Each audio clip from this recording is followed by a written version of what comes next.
Acting Administrator McCabe, it's very nice to have you here. We're looking forward to working with you. And by midsummer, your office plans to finalize 3 separate rules to reduce carbon dioxide emissions at the power plants, which, according to your own testimony before the House Energy and Power Subcommittee on June the 19th of 2014, does nothing to save us from global warming. Now, that's a quote that I will use when it's my turn for questions so that people won't question the accuracy of that. No one should be surprised. We have been here before. NASA, Dr. James Hansen, the father of global warming theory, said the Kyoto Protocol will have little effect on global temperatures in the 21st century, and it would take 30 Kyotos, his words, not mine, to reduce warming. Even when Secretary Chu contradicted Lisa Jackson in July of '09, of course, she was the chairman of the director of the EPA at that time.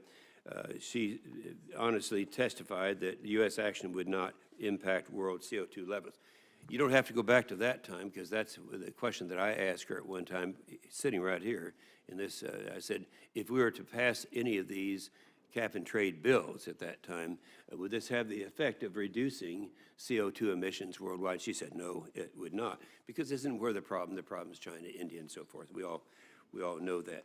I'm going to go through here to try to get these points across, and then we'll hear from Senator Boxer.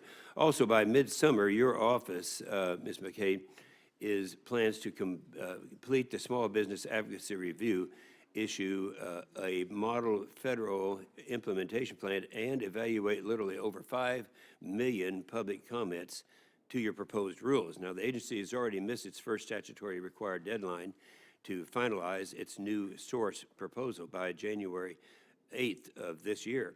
Now, I'm interested in learning how the EPA expects states to comply with an expedited timeline the agency could not meet. Now, it should not be a surprise that 31 states have now opposed the Clean Power Plan. Today,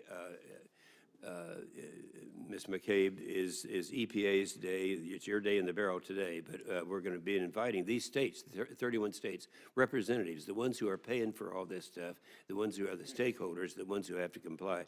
We'll be having a hearing with them. In the meantime, we have a number of problems with the proposals. I'm concerned that your agency intends to impose the most expensive regulation in history, yet fail to achieve your own goals. According to the economic consulting and analysis firm NERA, the Clean Power Plan alone would cost, on existing power plants, $73 billion a year and upwards of $469 billion over the next 15 years. Now, it's hard to say on the new source, because no one's going to be building a new coal plant. Even those are actually the words of the president. He said, so, quote, so if someone wants to build a coal power plant, they can. It's just that it will bankrupt them. So that is clearly the intent of this.